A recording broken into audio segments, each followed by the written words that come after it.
Hey guys, welcome back to my channel. Welcome if you're new here. My name is Liz. In this video, I'm pretty much going to do a part 2 of a previous video that I've done here on my channel, showing you guys how to film, edit, and post TikTok, Instagram Reels, or YouTube Shorts, pretty much from like start to finish. In that video, I went through like my equipment, my camera settings, a little bit of behind the scenes, how I edit, and goes as far as showing you how to post this as well. This video basically is kind of like an updated version. There are some things that have changed since, for example, like my camera settings, a few equipments that I use to kind of like help me with the process. And from that video, it has reached a lot of people, so therefore there's a lot of questions that come off the back of it. So I'm going to be doing a Q&A of like frequently asked questions, showing you guys tutorial based on the questions you have. So if this is something that you'd like to see, then please keep on watching. I just wanna know if you my friend. I just wanna know if you pretending. I know I've been away. I'm just trying to get my paper straight, girl. So when it comes to my filming equipment, some of these have changed, and I do have like review based off some of the ones that I've used before because I've been using them for a while now. So I feel like I'm in a better place to make suggestions when it comes on to my equipment. So one of the ones that I did show in that video is this one that I do have here. And while it is compact, while it is convenient, I must say I do not like it. And I don't hear people talking about this enough. And let me tell you why I don't like it. I don't like this because I do have like a plus size iPhone, and I find that whenever I'm using this tripod, it tends to slide down, which makes the filming process a little bit more tedious for me sometimes. Sometimes I just want to like set up my camera, film, and go. And I find that using this tripod, it doesn't make the process as easy for me. Unless you want to be frustrated, then I wouldn't use this. Even though it's really good in terms of like traveling, it's just, you know, very compact. It's a very long tripod. You can just put it up, put it in your bag, and go. I don't think it really works in terms of like just filming and go without having to be frustrated about this basically sliding down. So that's one of the issues that I have with this. If I could repurchase this again, would I? No, only because of that reason. Maybe you have like a smaller phone, I think this would work. But for anyone who have like a plus size iPhone or maybe like a plus size Android, I wouldn't look to get this because I just don't think it will work for you. So I find that I don't really draw for this one as much, even though it is convenient and it's easier for my other tripod, easier to set up than my other tripod. I just find that the time that you're going to be taking looking back to see if it's sliding, you might as well just get something that's going to work anyway, regardless of how convenient it is. On the other hand, I do have another tripod which I feel does work for like, you know, heavier phones, and I'm gonna just insert a clip because I'm currently using it on with my camera. And this one basically has like legs that you clip into place. I find out once you clip those legs into place, it is literally not moving, and it just works a little bit better for me in terms of like just maximizing time when you have to film as well, and not really running back and forth to see if the camera is like sliding down or fixed into place where you set it. This one I think is perfect. And again, I will leave everything linked down below that I do use, but I just feel like I needed to come to you guys and let you know a little bit of update about the tripod that I mentioned in my previous video. With the tripod that I currently have and use more than the white one, I do have this adjustment that I basically just screw on to have my phone set in place on the tripod here. So this really come in handy. So definitely when you're purchasing a tripod, make sure that this adjustment comes with it as well, because you're gonna need it to kind of like put your phone on top of it. So alongside that, I film in my bathroom a lot, and at one point I was just setting up my tripod maybe like in the corner, but I find like a different spot that really helps me to like, you know, takes filming to another level within my bathroom when I'm filming there.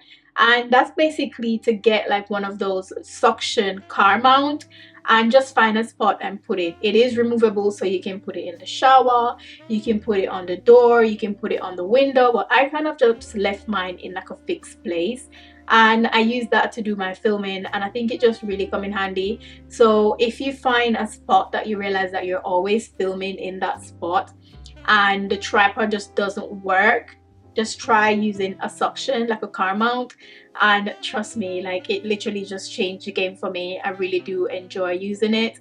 and I just left it there to just stay, and whenever I'm filming I just pop my phone on top. I can even pop my camera in there as well, and I just use that position to do my filming. I also use my Apple Watch as one of the equipment to film, and basically with the Apple Watch you can go ahead and kind of like see your camera on there. So if I was to put up my phone camera, I can mirror it and see on my Apple Watch what I'm filming to see if I'm in place, or to even press start and stop with the record button.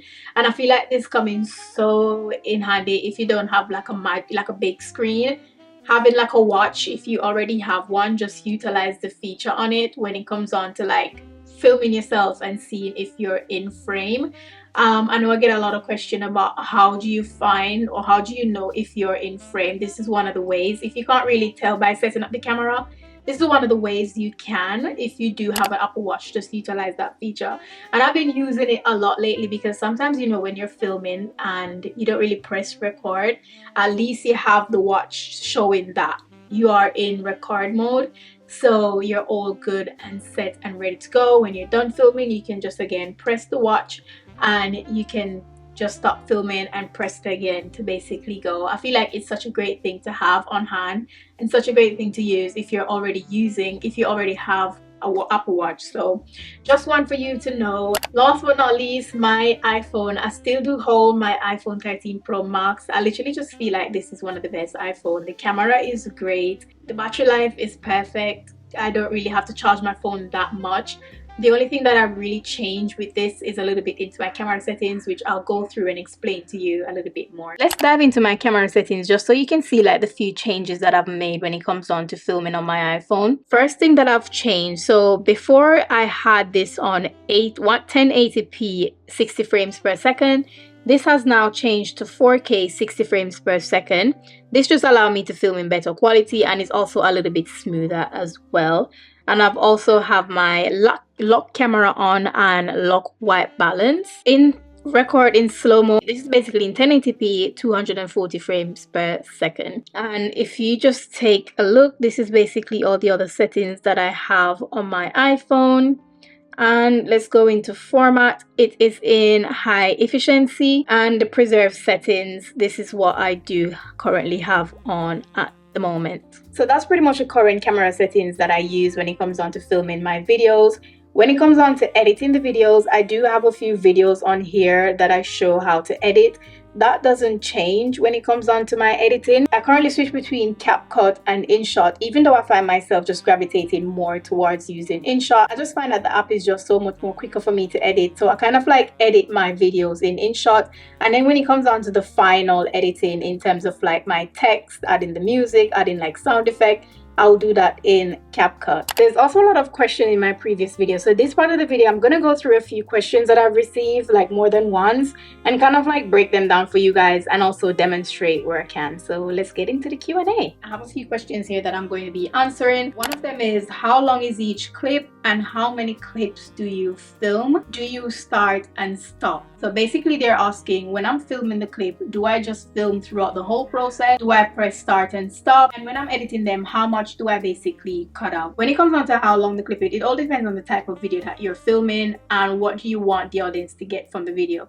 For example, if I'm posting like a makeup video, or if I'm posting like maybe a quick tutorial showing like a certain product and I'm not speaking in the video, of course these clips are going to be a little bit quicker. For example, if I'm showing you this lighter, I don't need to be showing you the lighter for 10 seconds. As soon as I take this lighter up, you've seen that it's a lighter, so I can then take it away. So try and like think about it like that. You show something, they see it, you take it away. So you don't need more than 1 second for that, literally. Everything else you clip out. So when I'm like showing something in a video, the clips are very short, but when I'm speaking, for example, I'm speaking to you in this video, the clips are a little bit longer so I can get my point across. So when it comes on to filming, do I start and stop? Yes, I do start and stop. Why? Because I don't need to be showing you this lighter and then I go ahead and go and search for something else and I pick up this and I'm showing you this, while I could have just stopped that go do what I'm doing, pick up something else and come back and then show it to you. So I tend to just stop it just because it saved me a lot of time while editing. It saved me a lot of dead clips to cut out. It just makes the process a lot easier. So I tend to just start and stop. So for example, instead of having a 20-minute clip to edit, you might have a few seconds clip to edit, and you kind of know when you start something, when you start, what each clip is going to be about, instead of having that whole long clip. Another thing that's really good in the way that I film as well, sometimes I want to repurpose my content. Not necessarily I want to repurpose this part of the content that I'm showing you something, but maybe somewhere else that I'm doing like a mundane task like cleaning or something, where I know that I can like repurpose that type of content in another video or something. Then at least I don't have a whole 20-minute video to save on my phone when I lock storage. You guys know how annoying iPhone storage is, or just storage in general. So just having these little clips where you can save here and there, instead of just one long clip, it just makes things a little bit easier. So that's one of the reasons as well why I do start and stop when filming. Next question: when using the back camera to film, where do you look? This is a really good question, and I've got an example to make it a little bit clearer for you guys. So when it comes down to where you look, again, like the first question, it all depends on what type of video you're filming. For example, if I'm filming a video again of me showing something, you can show and then you can engage with the camera that you're showing it as well. If you're doing like a talking video like I am now, imagine if I'm doing this video and I'm talking and I'm looking to the side like this, then you just wouldn't feel engaged. So think of it like if you're talking to someone in real life. For example, if you're talking to a friend, you're kind of going to look at the friend and engage with the friend and talk with the friend like that. While if you're doing another task, like you're just cleaning the house or you're just going about your daily life, you're doing like a lifestyle, like a fitness video, then you wouldn't necessarily stop and stare into something while doing it, because that's going to take away from you doing the actual task. So think about it like this when it comes on to filming. When I'm doing my everyday task, am I looking at anyone dead stare in the eye doing these tasks? Imagine I'm cleaning and I'm looking straight at you while I'm cleaning something. I'm not really going to clean the surface, right? I hope I'm making sense here. While if I'm talking to you, I'm going to look at you. So whenever you're filming and you're filming these short form videos, ask yourself, are you just doing like a regular task? You want it to come off as natural as possible? Then in that case, you just look away from the camera and kind of focus on the actual task that you're doing. So it's coming off as natural as possible, because you'll be a weirdo if you're cleaning and you're just staring at someone else while cleaning. That means you're not really cleaning, is it? Well, if I'm doing a tutorial, I'm doing like a makeup video, I need my audience to engage and kind of like have that one-on-one, you know, interaction with my audience. I'm talking to you, I'm showing you something, I'm going to be looking at you. So hopefully that helps when it comes on to deciding, wait, do I look at the camera or do I look away? Hopefully that kind of like cleared things up a little bit for you. Let's move on to question 3. How do you get music to sync to your clips, and how do you add music to Inshot?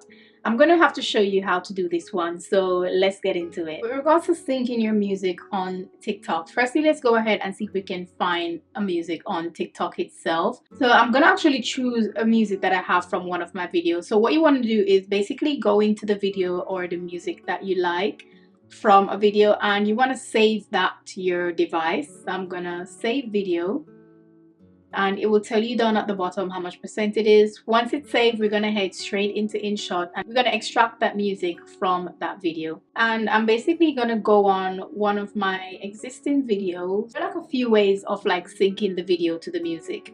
One, I believe CapCut has a feature where you can just sync the music to the video. I don't really necessarily sync my music of that sort. I normally just add my music and just go about it.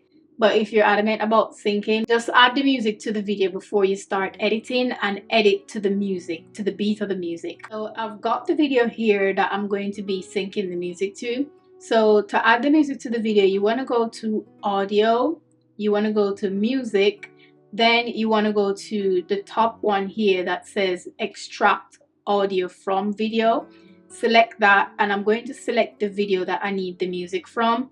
and I'm going to extract that. What you'll realize is the music is on top of that video, and you're going to just edit to that beat. So let's go ahead and do this. Let's click that first. I mean, this is not like the right video for it, but I'll just show you what I mean anyway. So for example, if I want my jewelry to shake on the beat, what I'll do is I'll play that again. I want it to start there, so I'm just going to start when I bend over there, and I'm just going to clip out the other part just so it can shake to the dun, dun, dun, to that beat. And then I'm gonna start again while I'm doing something. Again, I feel like with this you have to constantly listen to the music, listen to the beat, and kind of like edit to that. So that there, and then when you say I want you to, I'm gonna switch again to doing something else. So instead of still doing the same thing, I'm gonna switch again to doing something else. And I remember in this video I did show both of my hand with the jewelry on it basically. So that there, so I'm just gonna like use that for the other part of the music. So when you say I want you, and then when you say to stay, I'm going to just show my outfit like that, just so it can like I hope you guys get the point of what I'm trying to say. Is basically to edit to the beat of the music. So add the music and use the music to help you to edit instead of editing the clips itself. You still have to pay attention to the clips, but you want to edit those clips to the music. So that is how I would edit to the beat of the music, and that is how I would extract music from TikTok. And last but not least, how do you make sure the lighting is consistent? When it comes down to filming, I like to film in natural lighting and around the same time of day. So for example, if I'm filming this video, I know that the time now, the weather is quite good, the light is bright out. I sit down and I film this entire video here and then. However, I wouldn't necessarily film this part here and then film the other part when the sun is setting or something. So I tend to film it within the same time frame, just so I can get a consistent amount of lighting. But say if I'm filming like a video in the night, my apartment do have like LED spotlights. It makes the lighting in my apartment a little bit more consistent. Overall, I'll say the lighting here is really good. If it is that you have maybe like yellow bulbs, maybe you can switch those out for some LEDs. Also in my bathroom as well, when I'm filming there, the lighting is also really good. However, if I'm doing like a close-up shot and I'm using my iPhone to do that close-up shot, I like to turn my back camera on. For example, whenever I show you the setup in my bathroom, I tend to have my back camera on just to kind of project a little bit more lighting onto my face. You do have like external lighting that you can use to do these, but I don't necessarily like to use them like that. I just tend to stick to the natural light, the light in my apartment, and also the back camera light, and that seemed to work for me. I'll say try and play around and see what really works for you, and if you realize that whatever you have around is not working, you might need to invest in some artificial light. So that is pretty much it for this video. Thank you guys so much for watching. I hope you did enjoy, and I hope you learned a thing or two, and I also hope I've clarified like a few questions that you might have. If you did enjoy, of course, please be sure to give the video a thumbs up and comment below. Let me know what you want to see next. Let me know if you have any question, and I'll be sure to catch you in the next one. Bye! Don't give my shit away. I'm just trying to get my